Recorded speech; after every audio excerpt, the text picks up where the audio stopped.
जानकारी तुरंत अपलोड करें। उस जानकारी के आधार पर नजदीकी कोविड समर्पित अस्पताल या तुरंत बेड सुनिश्चित करेगा या होम क्वारंटाइन की स्थिति में स्थानीय मुखिया, वार्ड मेंबर, नगर निगम या पंचायत को संबंधित परिवार की हर प्रभावी तौर पर आइसोलेट होने के लिए सहयोग करने की गाइडलाइन जारी करेगा। 8वां, कोविड वार्ड में मरीजों के अटेंडेंट के प्रवेश को वर्जित कर अस्पताल में एक अलग जगह सीसीटीवी फुटेज से उनको देखने की व्यवस्थाएं की जाए। अक्सर महोदय ये होता है, देखा जाता है कि लोग अपने पेशेंट को जो है अटेंडेंट वो बार बार जाना चाहते हैं देखना, तो इसको वर्जित करके अलग से एक सीसीटीवी फुटेज और एक अलग से जगह उनके लिए दे दिया जाए, ताकि जो है वो अपने मरीज को अटेंडेंट जो है उस जगह से वो देखते रहें। फुटेज का एक्सेस उनके फोन में दिया जाए अथवा मरीज परिजन के बीच बातचीत का विशेष प्रबंधन किया जाए। 9वां, होम क्वारंटाइन मरीजों की निगरानी हेतु जीपीएस ट्रैकर तकनीक का इस्तेमाल करते हुए इसके मॉनिटरिंग के लिए एक विशेष सेल बनाया जाए। होम क्वारंटाइन के लिए एक विस्तृत प्रोटोकॉल बने जिसके माध्यम से पीड़ित परिवार के लिए घर पर ही दवा, पीपीई किट, ऑक्सीमीटर, थर्मोमीटर की व्यवस्था की जाए। घर का कचरा सुरक्षित तरीके से प्रशिक्षित कर्मियों द्वारा रोज घर से निकालना और रोजमर्रा की जरूरत के लिए स्थानीय जनप्रतिनिधियों के स्वास्थ्य कर्मियों व पड़ोसियों को आवश्यक मार्गदर्शन व दिशा निर्देश दिए जाए। 10वां, कोविड डेडिकेटेड अस्पतालों का निर्माण प्रमंडल स्तर पर किया जाए। 11वां, दूसरे राज्यों से आए सभी यात्रियों की जांच को अनिवार्य किया जाए। एंटीजन नहीं बल्कि उनकी आरटीपीसीआर जांच होनी चाहिए। बाहर के राज्य से आने वाले कोई भी व्यक्ति बिना नेगेटिव रिपोर्ट पाए अपने घर नहीं जा पाए। इसके लिए हर bus station, railway station, airport, राज्य के सीमाओं समुचित व्यवस्था हो महोदय। ऐसे कोरोना मरीजों के लिए अधिक से अधिक सुसज्जित अस्थायी आइसोलेशन व क्वारंटाइन सेंटरों की व्यवस्था की जाए। पौष्टिक भोजन, साफ सफाई और जरूरी सुविधाएं की समुचित व्यवस्था कराई जाए।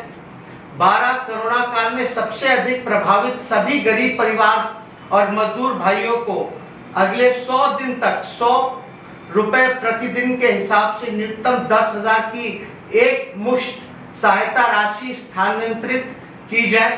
विगत वर्ष भी हमने ये मांग रखी थी। 13, राज्य के सभी राशन कार्ड धारकों को 6 महीने तक मुफ्त राशन दिया जाए। हर प्रखंड में 4-5 कम्युनिटी किचन शुरू किया जाए। महोदय, इसमें बार बार देखा गया है कि पूरे चुनाव भर जो है लोगों को राशन मिला। हम लोग चाहेंगे कि सभी राशन जितने कार्ड धारक हैं उनको भी 6 महीने तक मुफ्त राशन दिए जाए और अलग अलग जगह 4-5 कम्युनिटी किचन चालू की जाए। 14, राज्य के बाहर से आने वाले श्रमवीरों को बस, रेल आदि में निःशुल्क व्यवस्था की जाए और बसों, ट्रेनों में उनके लिए खाना तथा पानी की पूरी व्यवस्था की जाए। बाहर से आए सभी श्रमिक भाइयों को चिन्हित कर उनका सही डेटाबेस तैयार किया जाए। अनिवार्य रूप से उन्हें 3,000 रुपये महीना भत्ता दिया जाए। 15, राज्य में विभिन्न विभागों के अंतर्गत निर्माणाधीन बड़े प्रोजेक्ट को आइडेंटिफाई कर उनमें बाहर से लौटे सभी कुशल कामगारों को और श्रमिकों को एंगेज किया जाए। ऐसे प्रोजेक्ट के मानदेय बढ़ाएं। संवेदकों को विशेष रूप से निर्देशित किया जाए। इसके प्रोजेक्ट भी तय सीमा पर पूर्व तैयार होंगे और श्रमिकों को कम काम भी मिलेगा। आशा है मुख्यमंत्री जी पिछले मार्च महीने में प्रकाशित सीएजी रिपोर्ट को अवश्य पढ़ा होगा। इस सीएजी रिपोर्ट के अनुसार 11, 12, 17, 18 तक स्वास्थ्य विभाग में वर्षों से अनेक प्रोजेक्ट्स निर्धारित समय अवधि पूर्ण होने के बावजूद निर्माणाधीन और लंबित है। मुख्यमंत्री जी तो क्यों नहीं बाहर से आए श्रमिक स्वास्थ्य संरचना दुरुस्त करने में इन प्रोजेक्ट को पूरा करने का अनिवार्य रूप से लगाया जाए। सकारात्मक विपक्ष के नाते ये पलायन रोकने और रोजगार सृजित करने का एक उपाय भी बता रहा है। 17 वैसे विभाग, इनमें कोरोना के कारण अभी अति आवश्यक काम नहीं हो रहा, ऐसे विभागों के योग्य IAS IPS अधिकारियों का रिसोर्स पूल बनाकर उन्हें डेडिकेटली कोरोना मैनेजमेंट में लगाया जाए। साथ ही उन अधिकारियों की स्वास्थ्य सुरक्षा का पूर्ण इंतजाम किया जाए। अभी ऐसा देखा जा रहा है कोरोना काल में कई ऐसे डिपार्टमेंट हैं जिसका अभी आवश्यक काम नहीं है, वैसे विभागों को महोदय चिन्हित करके जो योग्य IAS IPS है उन अधिकारियों को जो है कोरोना मैनेजमेंट में डेडिकेटली जो है वो लगाया जा सकता है। 18 टेस्टिंग मैनेजमेंट के लिए अलग से डेडिकेटेड IAS अधिकारी, ऑक्सीजन मैनेजमेंट के लिए अलग से अधिकारी, वैक्सीनेशन के लिए अलग, आइसोलेशन और फॉलो अप मैनेजमेंट के लिए अलग, सरकारी और निजी अस्पतालों में बिस्तरों की व्यवस्था के लिए अलग से, कोरोना पीड़ितों के घर दवा किट भेजने की व्यवस्था के लिए अलग से, कोरोना बजट के किसी प्रकार की धांधली ना हो इसलिए विशेष समर्पित भ्रष्टाचार निरोधक सेल सामान्य कोरोना संबंधित अन्य शंकाओं के निवारण के लिए एक अलग से डेडिकेटेड कॉल सेंटर की स्थापना, 7 डेडिकेटेड अधिकारियों की नियुक्ति की जा सकती है। साथ ही उन सभी अधिकारियों के लिए समुचित केयर और प्रोटेक्शन होनी चाहिए, तभी वो कार्य कर पाएंगे। 19वां पट्टा में मेदांता, जयप्रभा व अन्य निजी अस्पताल का सामयिक अस्थायी अधिग्रहण कर उसे कोविड अस्पताल बनाया जाए।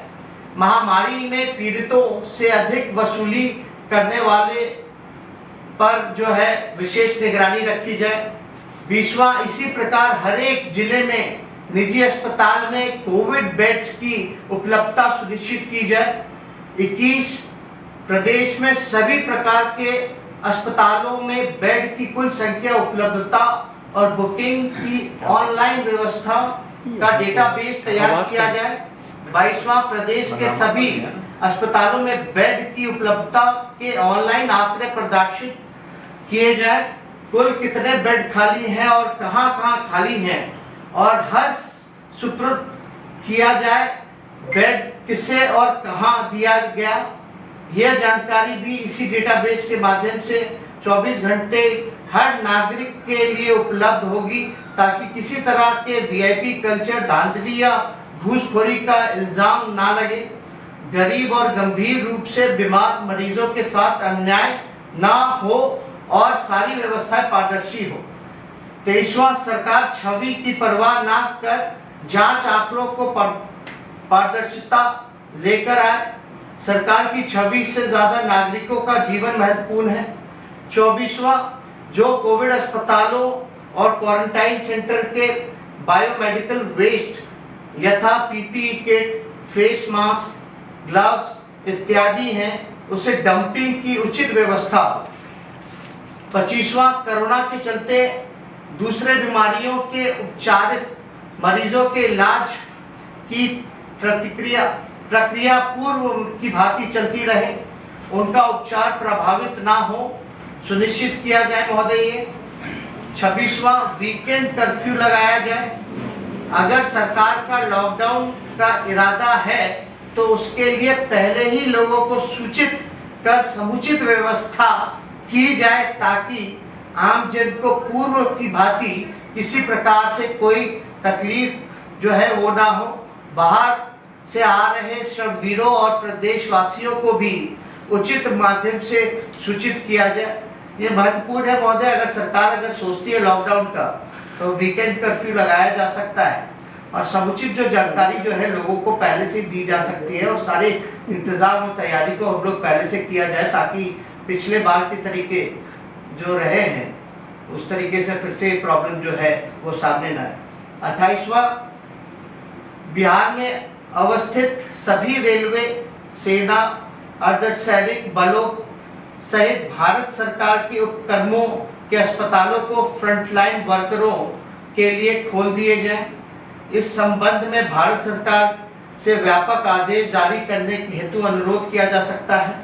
28वां फ्रंटलाइन वर्कर्स, जिसमें अधिकारी, कर्मी, चिकित्सक, नर्स, पैरामेडिकल स्टाफ, पुलिस कर्मी तथा संविदा कर्मी आदि को 3 महीनों का एडवांस वेतन दिया जाए एवं सेवाप्रांत मृत्यु होने पर कम से कम 50 लाख की आर्थिक सहायता तथा उनके परिवार को एक सदस्य को तुरंत सरकारी नौकरी दिया जाए। 29वां, जरूरत पड़ने पर हमारी पार्टी कार्यालय, मेरी सरकारी आवास परिसर का भी सरकार उपयोग कर सकती है।